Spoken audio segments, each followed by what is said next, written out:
बिस्मिल्लाहिर्रहमानिर्रहीम।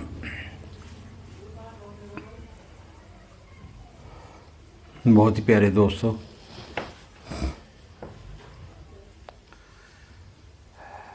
यूँ तो आज और पिछली संडे को भी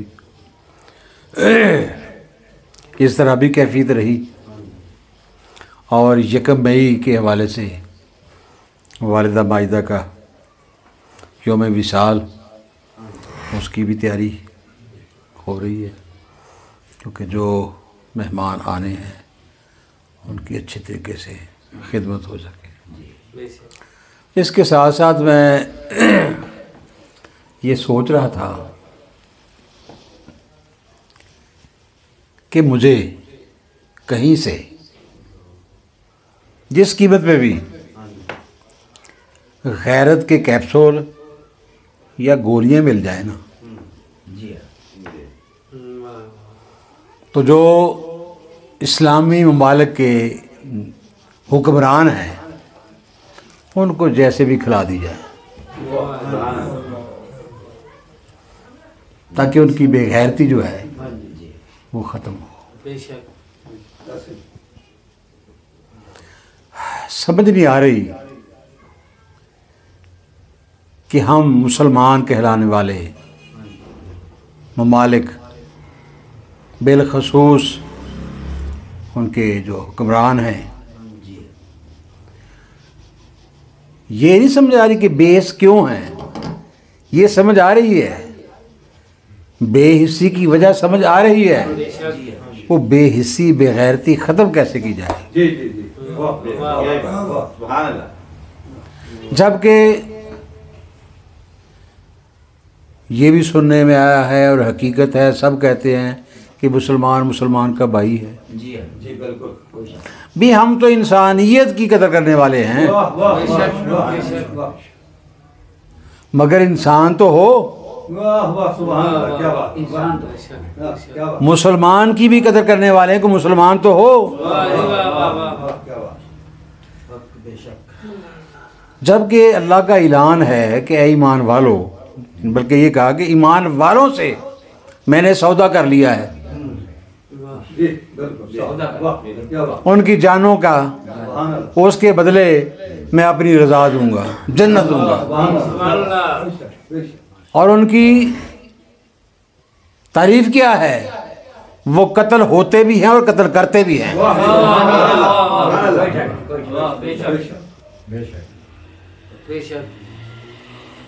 सिर्फ फ़लस्तीन ही नहीं, जहां भी आप देखें मुसलमानों पे जुल्म हो रहा है। देखना ये है, सोचना ये है कि क्या गैर मुस्लिम लोग जो हैं, ममालिक जो हैं, वो मुसलमानों पे जुल्म कर रहे हैं। कहीं ऐसा तो नहीं कि हम मुसलमान ही जालिम हों, जो दूसरे मुसलमान भाई की कदर व मंज़त को नहीं समझते और अपनी मफाद परस्ती की वजह से। कुछ मेरे दोस्त इमाम महदी अलैहिस्सलाम का इंतज़ार करते हैं कि वो आएंगे, भी वो जब आएंगे आ जाएंगे। आप ये साबित तो करें कि उनके पैरोकार होंगे।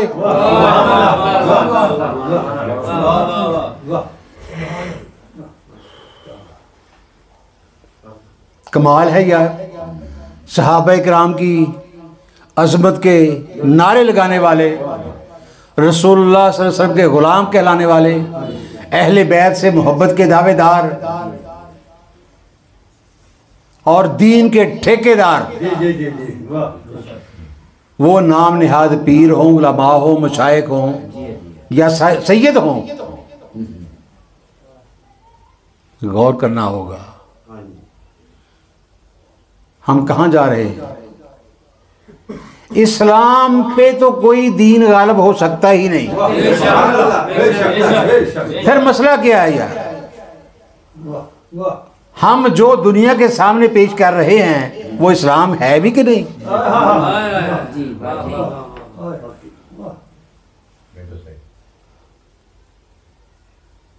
इतनी तंग नजरी। देखो यार, अहले सुन्नत, अहले हदीस, देवबंद और अहले कुरान, पता नहीं कौन कौन, अहले तसव्वुफ, हाँ जी, ये तमाम के तमाम हम समेत हमें सोचना होगा कि हम किसी अहल भी हैं। अहले हदीस कहलाने से बंदा अहले हदीस नहीं होता, हदीस पे अमल करने से। अहले सुन्नत, सुन्नत पे अमल करने से। अहले सुन्नत ऐन अहले हदीस, अहले हदीस ऐन अहले सुन्नत। जो हुजूर ने फरमाया वही किया, वो तरीका है, वो कौल है। साहबा की जान सारी देखें, अहले बैत का कुर्बानी का जज्बा देखें। आप दोनों में टकराव पैदा कर रहे हैं, ना कि उनके नक्शे कदम पे चल रहे हैं।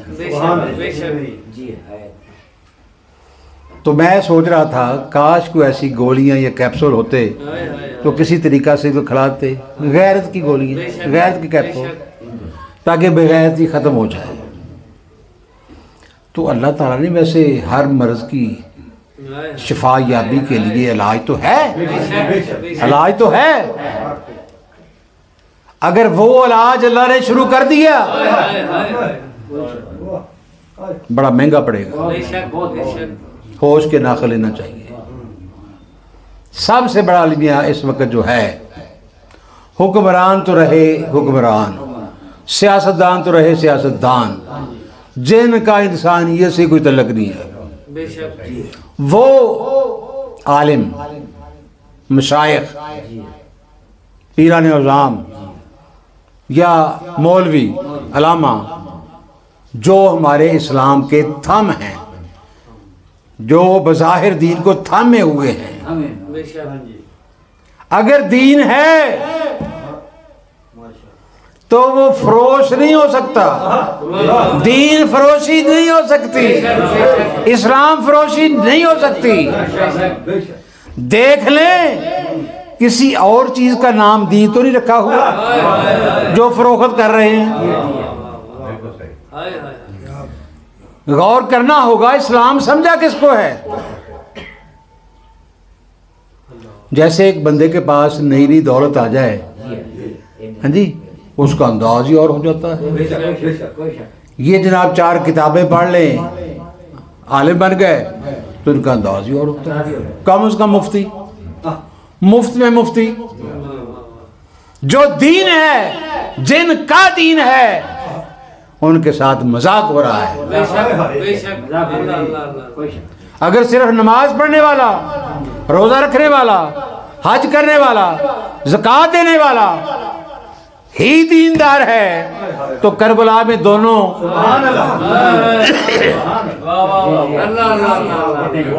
उधर भी नमाजी, इधर भी नमाजी, उधर भी गाजी, इधर भी गाजी, उधर भी हाजी, इधर भी हाजी, नमाजी, सब कुछ भी। फर्क क्या था?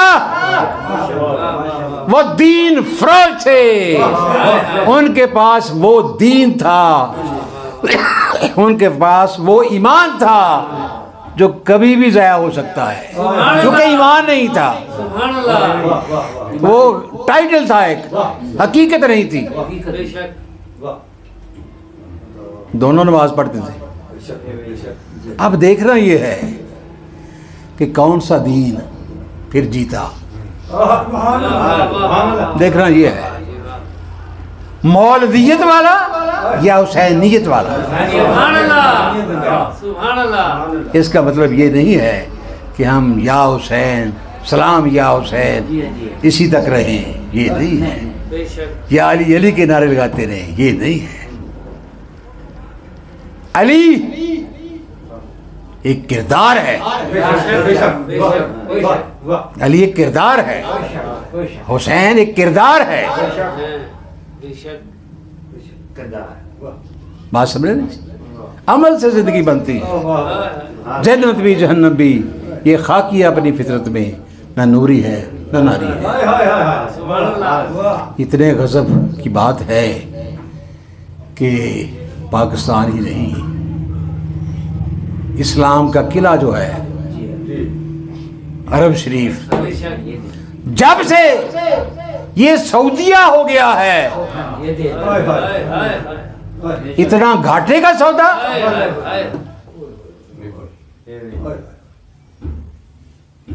तो हम ये कहें कि जी फलां ये है, वहां जो होता है वो सही है, वहां जो होता है वो सही नहीं है। इस वक्त जो वहां हो रहा है वो सही नहीं है। हाँ, वो सही वहां जाहिर हुआ, उस दीन का इजहार वहां हुआ, वहां से शुरू हुआ, और उसको जिंदा रखने के लिए करबला मोहल्ला तक गया। उस वक्त भी, उस वक्त क्या था? क्या हुजूर को सबने माना? क्या हुजूर को सबने जाना? वो तो काल की हद तक भी इनकार करते थे। जितनी जनाब हदीस नबवी सल्लल्लाहु अलैहि वसल्लम हैं, वो रवायात, और अल्लामा इकबाल रहमतुल्लाह के कहने के मुताबिक रवायात भी हम खो गए। भी आप खुद ही बयान करते हैं कि हज़रत अबू हुरैरा रज़ी अल्लाह तआला अन्हु, वो सबसे ज़्यादा रवायात उनकी तरफ मंसूब हैं। और ये भी आपसे मैंने सुना है कि वो कहते हैं मैंने एक इल्म बयान कर दिया, दूसरा इल्म नहीं बयान किया। अगर बयान कर देता तो लोग मेरा हल काट देते। वो कौन थे लोग? उस वक्त किन की सरदारी थी?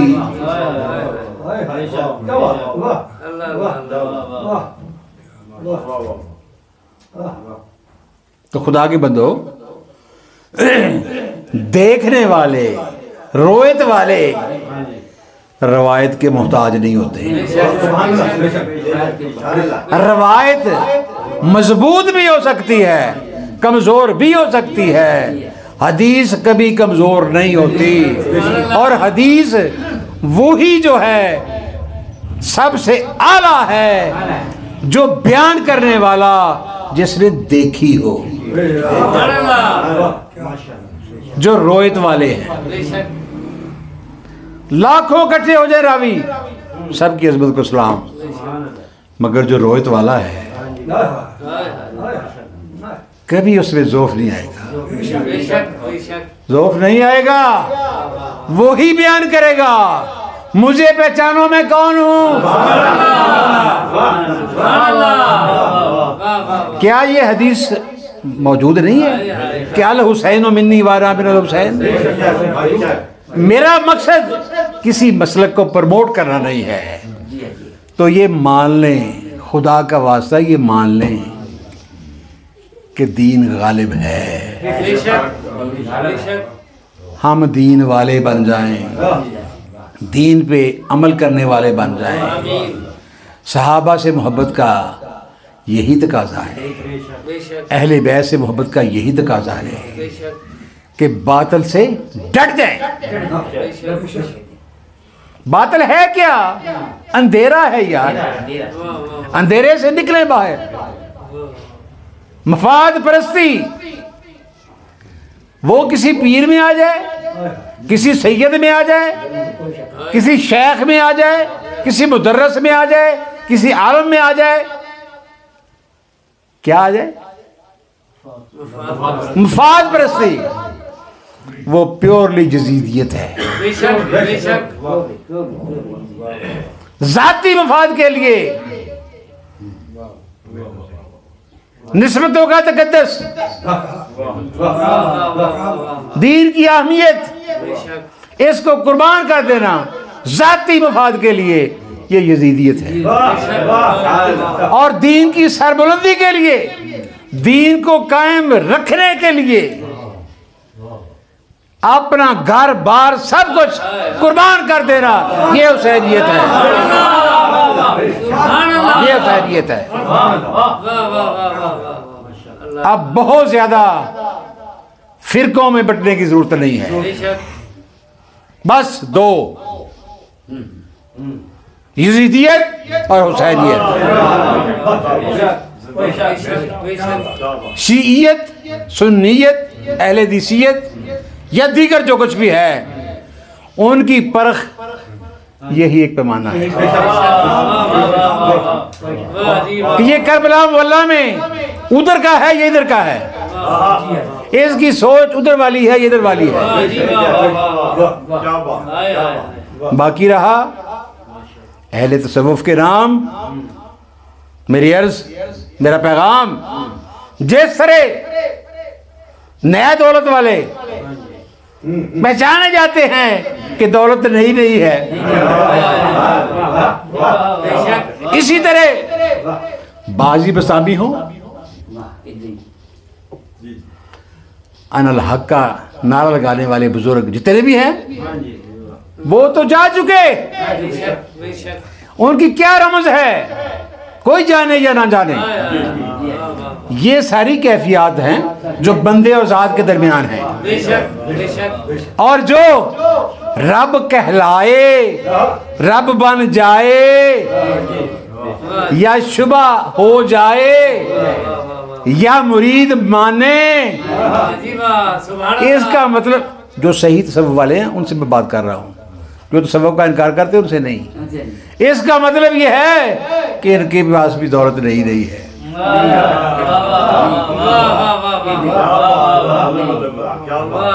मैं सूफिया कराम की औलादें जो है ना उनसे मुखातिब हूँ। इसका मतलब यह है कि इनके पास भी ये चीज़, ये इल्म नया है, वो नहीं है।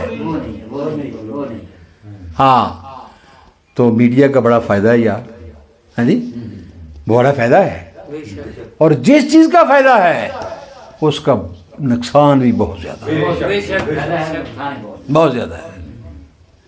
सच बोलने वाले कम, सच सुनने वाले कम, सच पे चलने वाले कम, झूठ बोलने वाले ज़्यादा, झूठ सुनने वाले ज़्यादा, और झूठ पे अमल करने वाले ज़्यादा। तो मैं अल्लाह की बारगाह में सरबस्तूद होकर दुआ करता हूँ, जैसे भी हैं तेरे हैं और तेरे महबूब के उम्मती होने के दावेदार भी हैं, सहाबा किराम से प्यार करने वाले हैं, अहले बैत से प्यार करने वाले हैं, हम मुबद्दत वाले भी हैं, मोहब्बत वाले भी हैं, दावेदार, मगर है बारी लहा सब काल है, सब काल।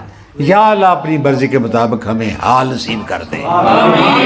अगर तू हमें अपनी मर्जी का हाल दे देगा तो हर हाल में हम हक पे रहेंगे, तेरी अनायत से, तेरे फजल से। वमा अलैना इल्लल बलाग।